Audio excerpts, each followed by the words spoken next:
Atėjo laikas panagrinėti įrankius, kuriuos duoda Lightroomas ir su kuriais galima redaguoti nuotraukas. Be šitų pagrindinių sekcijų, kurios yra dešinėje, yra dar viena sekcija su skirtingais įrankiais ir jais galima naudotis redaguojant nuotraukas. Šį kartą apie Brush Toolsą ir ką jis daro, ką su juo galima padaryti ir kaip jis veikia. Klaviatūroje K raidė arba su pele spauskime čia ir atsidaro visas langas, kuriame yra visi nustatymai, leidžiantis naudotis Brush įrankio ir taip daryti tai, ko jums reikia. Kadangi tai yra Brush įrankis, teptukas, tai automatiškai galima redaguoti jo dydį, kiek jis pieš.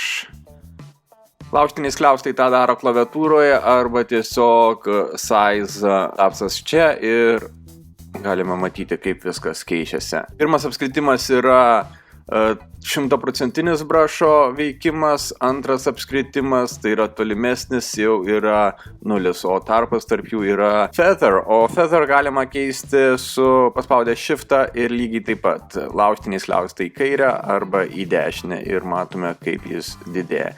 Nepatinka su klaviatūra, galima keisti tapsą ir čia reguliuoti šitą featherą. Paprastai laikau 100, jeigu reikia, šiek tiek susimažino. Density yra kaip opacity ant Photoshopo. Jis veikia tokiu principu ir galime dabar mes tiesiog vizualiai pabandyti density veikimą. Pradėkim gerai nuo 27 ir braukime ir matome, kaip šviesėja. Braukiame atgal, dar šviesėja, braukiame atgal.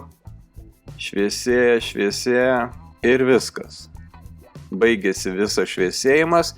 Šito nustatymo reikšmė daugiau 27% savo galimybių nepakilto. O jeigu darome mes 100, akivaizdu skirtumas yra tarp šitos vietos ir šitos. Flow veikia panašiai kaip Density, tačiau jis turi kitokią paskirtį. Tarkim, jeigu mes paspaudžiame ir nusistatome 28, tai yra 28% nuo 100% reikšmės ir žiūrim, kas vyksta. Vienas kartas.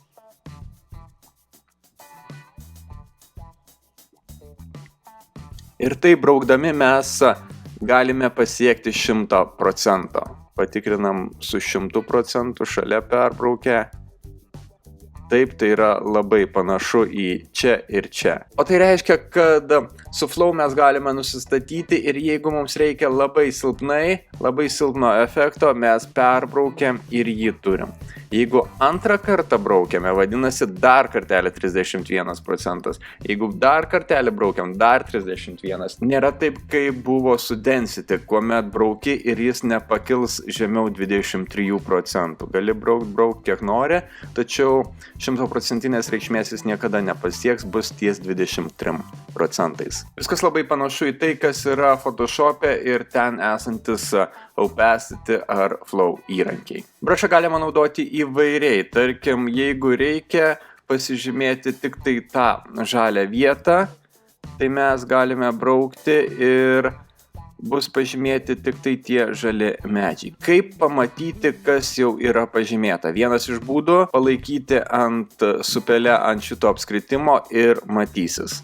Dar vienas būdas tai yra uždėti varnelę ant Show Selected Mask Overlay. Tai galima padaryti taip arba su klaviatūra ir raide O. On, off, on, off. Kaip matom, raudonai šviečia labai nestipriai dėl to, kad density yra labai sumažintas ir yra labai sumažintas flow. Jeigu pasidarom 100% ir vėl braukiam, akivaizdu, raudonumas yra didesnis ir ta raudonuojanti vieta būtent yra ir pažymėta visa, kur veiks brushas. Matome, kad braukiant pro žalius medžius pasižymė tik tai jie ir tas raudonumas labai nedaug galbūt patenka ant javų ir šiek tiek ant dangaus. Tačiau akivaizdu, kad apskritimas eina tikrai per tą lauką, bet jis nepasižymė. O tą padeda pasiekti Automask. Uždedat varnelę ir tuomet Lightroomas analizuoja, kur tu esi paspaudęs ir jeigu šalia esanti vieta labai kontrastinga, ji tiesiog nepasižymė.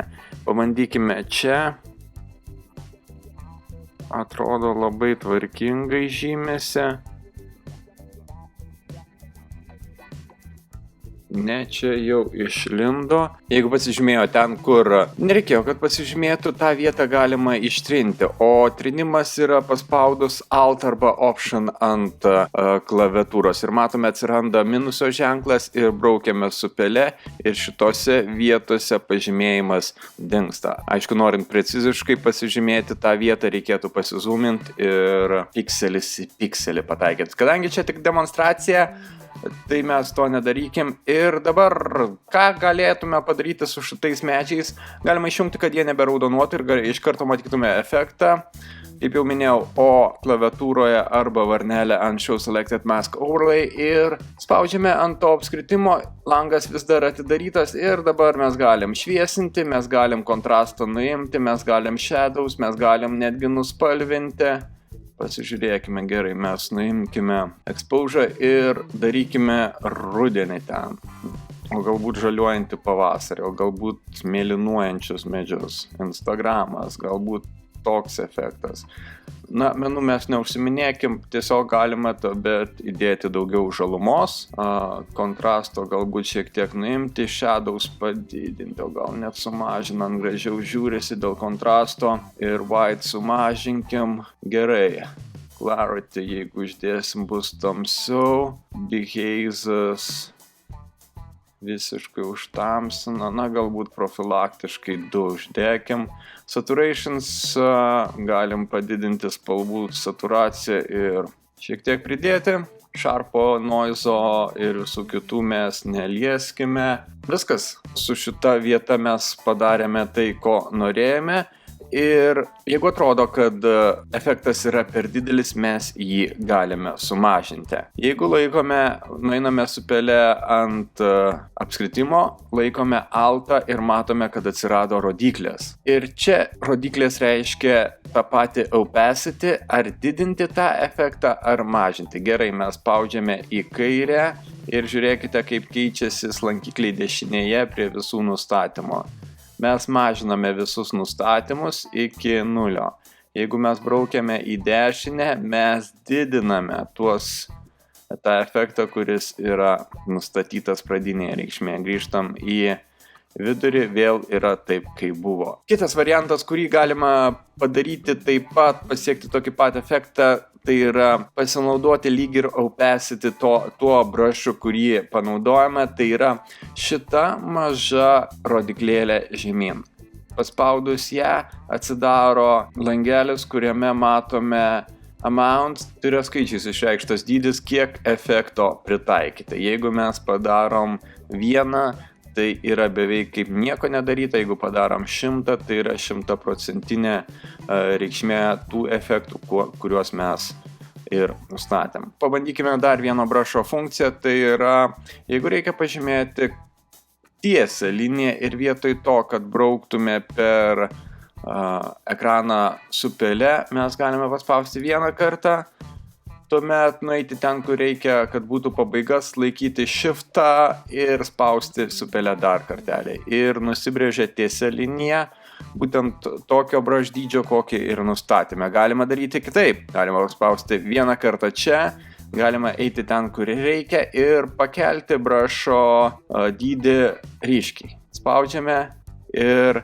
matome, kaip jis nuo mažiausio padidėjo iki didžiausio. Ta galima pamatyti pagal einančias linijas arba galime mes padaryti dar kitaip. Gerai, ištrinkime šitą, nusistatykime tamsumą iš pat pradžių, highlightų sumažinkim, shadow sumažinkim, galbūt ir saturaciją sumažinkim visą brušą su laužtiniais kliaustais ir vėl pradedam čia. Baigiam čia, bet pasididinkim brušą, laikom shiftą ir spaudžiam. Ir matom, koks efektas atsiranda nuo tokio mažiuko iki tokio didelio. Jeigu mes norime brušą naudoti toliau ir matome, kad tie nustatymai, kurie yra čia, mums netinka, juos reikėtų kiekvieną atstatyti į 0, tai tam labai pagelbėja vėl klaviatūra ir spaudžiame Alt ir čia atsiranda užrašas Reset. Spaudžiam Reset, visi ties 0. Jeigu yra kažkokia specifinė situacija, kur brušas būtų naudingas dirbant su portretais, jau yra paruošti presetai, kurie pagal pavadinimą. Sako, kad darys, tarkim, sharpness. Paspaudžiam ir matome, kad prideda sharpo ir gali piešti šitoje vietoje ir čia bus daugiau sharpo. Nori daugiau sharpo čia, gali brėžti čia. Pasirenkam, tarkim, soften skin. Tai jis clarity numuša į 100 ir žinau, kad toks efektas būna labai jau buitinis ir matome, kaip jis bet kokį detalumą trina iš kviečių lauko ir taip portrete minkštintų odą. Man tai atrodo labai netikra. Aišku, mes vėl galime opacity mažinti ir tas odos lyginimas galbūt atrodytų visai dar proto ribose. Yra 25%.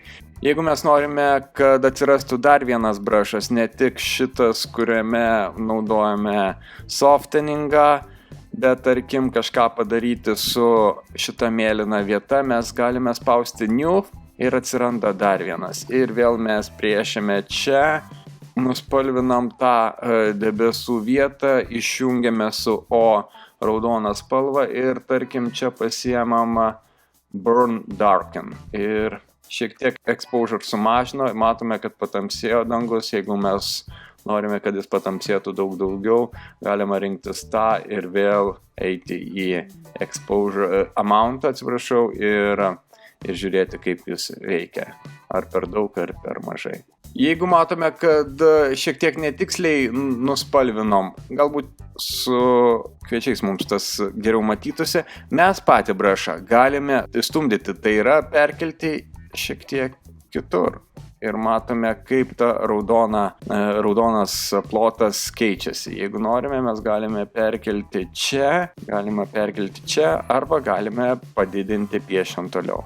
Kad neatsirastų naujas brushas, mes turėtume paspausti būtent ant jo. Paspaudžiam ant jo galima pripiešti, nes jeigu mes norime pripiešti dangų, bet nepaspaudžiame, mes piešiame, bet jis veiks būtent su tokiais nustatymais, kurie yra čia. Bet jeigu norime mes pripiešti dangų, mes spaudžiame ant šito, žinome, kad su šituo piešime dangų, jau labiau rodo ir raudonumas, tai ir važiuojam toliau.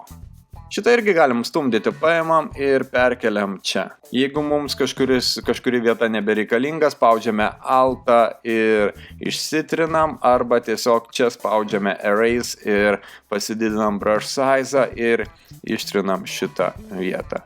Vėl nepatiko, vėl paimam, perkeliam čia, vėl galbūt šitą reiktų ištrinti. Ištrynėm per daug, bėgam ant A iš Erase ir vėl pripiešiam, tarkim, čia pripiešiam dar šiek tiek.